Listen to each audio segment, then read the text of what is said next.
the depths of hell could have forged a diamond this special?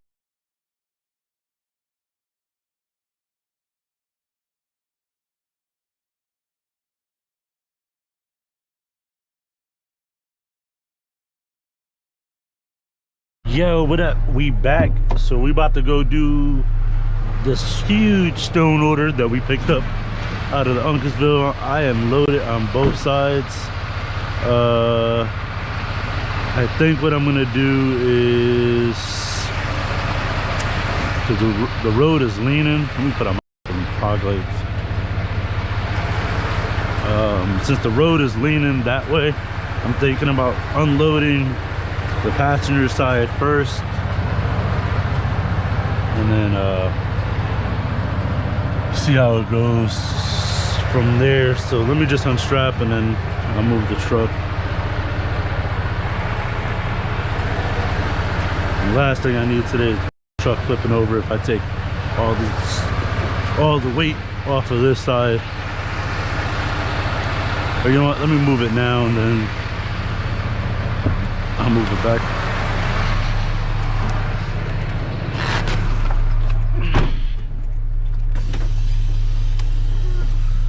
And I don't think I verified the address yet on this.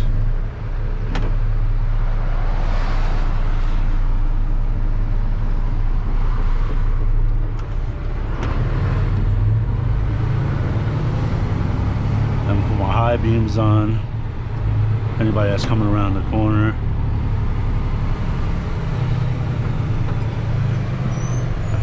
Cool.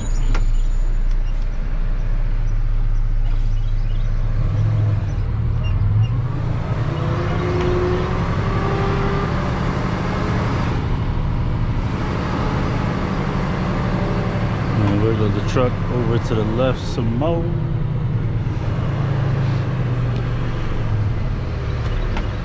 As always, guys, thank you for checking out my channel. We're about to get started here. Make sure you guys leave a like, comment, subscribe, hit the notification bell. Make sure that you guys select all, so that way you guys get notified every time I drop a new video. I drop a new video Monday through Saturday. I don't drop a video on Sunday because I'm off on Sundays. Dang, leave me alone. What the hell? Ugh. Y'all so annoying. Why y'all keep nagging me, bro? Ah, look who's gracing us with their presence. Who?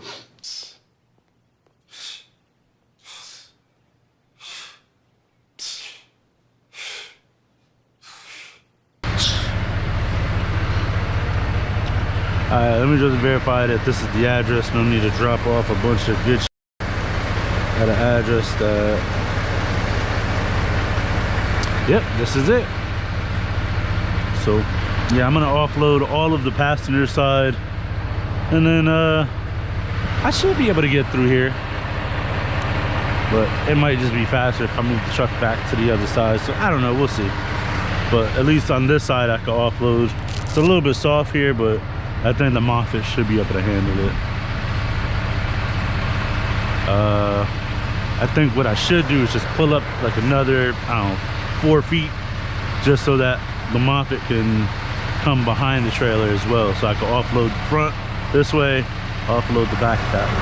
So I'm gonna pull up just like another 4 feet or so.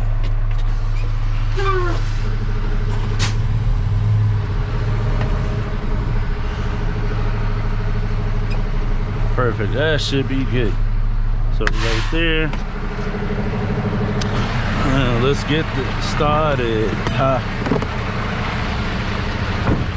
So yeah, this is a lot of weight. I was supposed to pick up some in Waterford, but they didn't have it ready, so I left.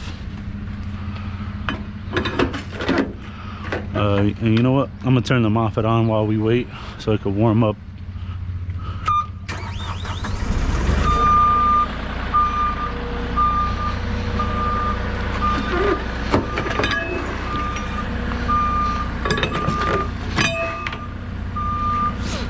Yeah, so let me know how your day is going, guys, girls, non-binaries, all my magical unicorns out there.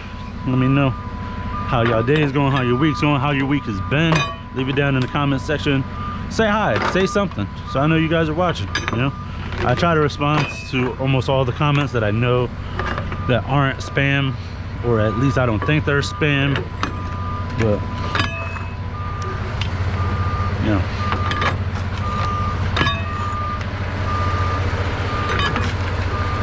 You can reference me by name. First name is Mike, last name is Safford.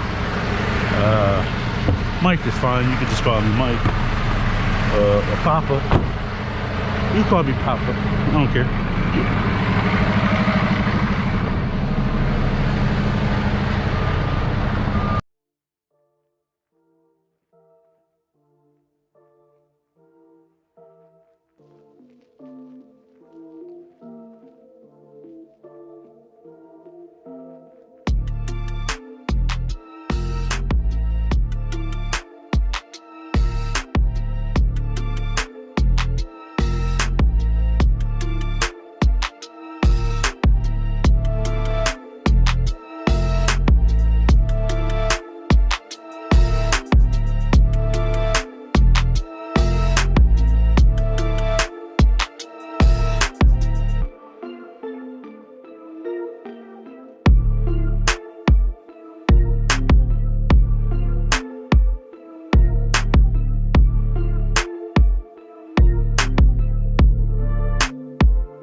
So she asked if I could just move all of these pallets off of the driveway.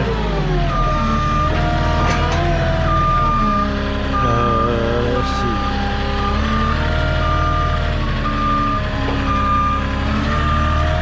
Which I gotta be very careful because of the lip of the driveway.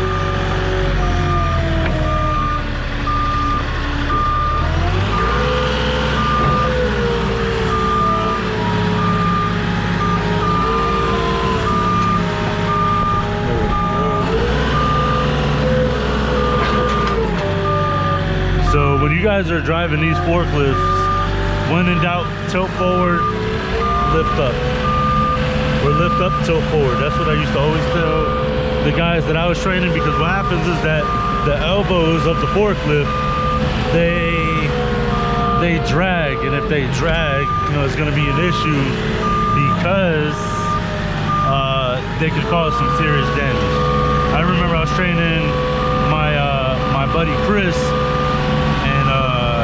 he came from the same school I came from, and I was training him, and one of his days, like operating pretty much everything by himself, you know, there were times where I knew I pissed him off, and he loves me to this day for it, because it's like, it's that used to piss me off that I would show him, and I used to tell him, like, we can do this the easy way or the hard way. You know, but part of me doing things the easy way would be me showing him how to go wrong really fast. So, you know, he was doing a delivery in some guy's front lawn, and this is part of the reason why we don't do it. I don't do it anymore. I don't drive through nice lawn, even with the waiver sign, because customers, they don't care. You know, they'll still, you know, they still try to sue us, you know.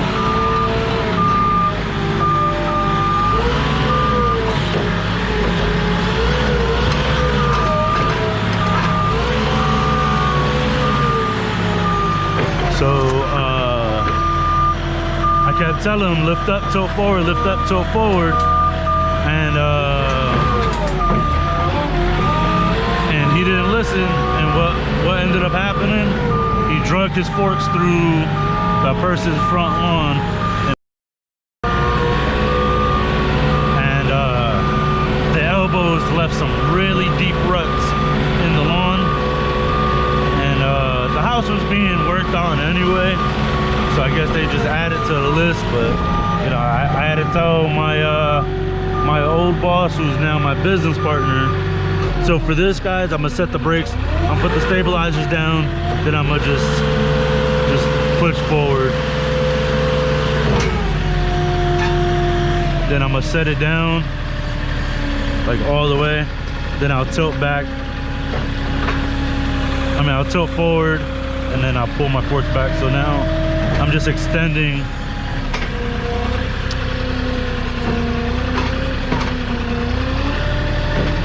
I just want to make sure, just lift up, tilt forward. I want to make sure that I'm not dragging my forks. I just want to make sure I'm not dragging my forks while leaving. And there we go.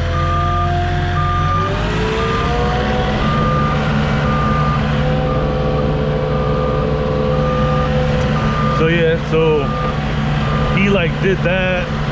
That was on one of his training days. He's probably gonna hate my guts for telling y'all this story, but oh well, it gets juicy, you know what I'm saying? So we were at ABC Sign Company in Shelton, and you know, it's not uncommon for people to ask us to drive inside of warehouses, and you know, it's easy as pie. You know, all you gotta do is drive in, drop, and drive out. You know, especially if you have more than enough space, which Chris did. The guy wanted a couple skids of concrete right next to,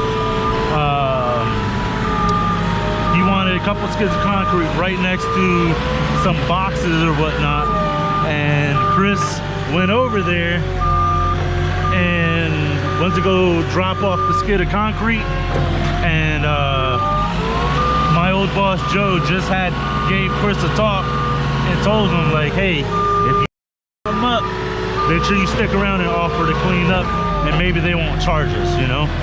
And Chris goes in. I was waiting at the front door for him. I didn't want to be up, and I figured, you know, it's a quick and simple drop. How hard could it be?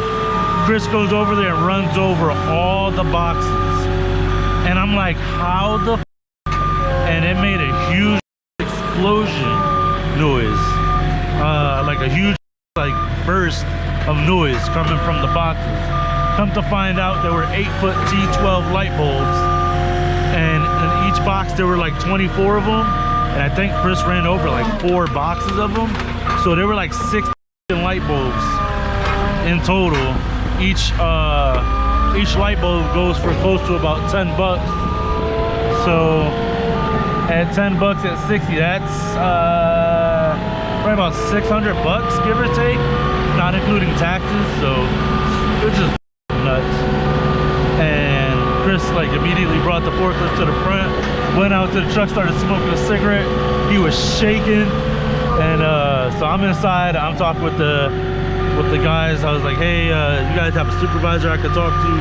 They were like, for what? And I was just like, oh, because my guy just broke all the light bulbs. And they were like, oh, don't worry about it, those were going to the trash anyway. So I was like, oh, like Chris got lucky. And yeah, Chris is like, I don't know how, man, da da da. I was like, you just get used to it, you know. So that would have been his second claim in one day, which was awesome. Then the next day, Chris goes, and we're driving underneath like the Stratford Bridge, and I told Chris, I'm like, hey, there's an antenna, just pull it down so it's not smacking underneath the railroad tracks, you know, because it's kind of annoying, you know. So Chris goes to pull it down a little bit. I'm in the passenger seat, Chris is driving, obviously, and he pulls it down some, and he snaps the antenna off. And you know, it's no big deal, it's a $50 antenna. So we get to the Walmart, not to the Walmart, to the Home Depot, and Chris is shaking again. He's like, dude, I don't know how you do this. Dude, just drop me off. Drop me off. I can't deal with it. Drop me off. And then so, you know, Joe's giving Chris a pep talk. And Joe's like, nah, man, you'll be all right. This, that, and the third. And Chris like, dude, I just want to go home. This is bullshit. So that was Chris's last day of training. And, you know, Chris is still with the company to this day. And so Chris goes and we park up. And, yeah, we park up and I tell Chris, I'm like, hey man, and I tell him with all sincerity, you know, I'm like, hey, if you need anything, call me, text me, send me as many pictures as video as you can, and I'll do my best to try to help you out. Like, and Chris was like, all right, cool, da-da-da, thank you. And then I was like, yeah, so, you know, just stay here, practice in the parking lot, and figure out, you know, how to operate the Moffett by yourself. Don't hit, don't break, you know, call me if you need me. So Chris was like, all right, cool. So I was like, hey Chris, before I go, one last thing. And he was like, what? I'm like, do you like magic? And he's like, I don't know, why? So I pick up, I was like, hold that thought. So I walk back to the truck, I pick up my antenna out of the truck that he just snapped off, and I go, Wingardium Leviosa! Wingardium Leviosa. Look, stop. You're going to take someone's eye out. Besides, you're saying it wrong. It's Leviosa, not Leviosa. And he went from like a smirk to a straight, like, disappointed face. That was one of like the hardest times I ever laughed in my life. You know, just watching him go from like, you know, a glimpse of hope for his Home Depot career, was Home Depot delivery driver career, to like it all being diminished in like 0.32 seconds, you know? Amazing. Yeah, I told Chris he should get a GoPro and start doing what I'm doing, because it's you know, it's very informative just to see, and people don't really realize what they deal with on a day-to-day basis. People don't understand the struggles, really.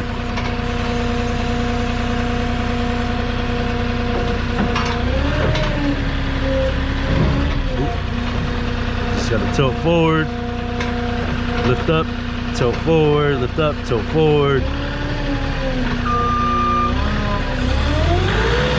Pull my stabilizers up, back it on out.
right, guys, I'll see you guys in the next one.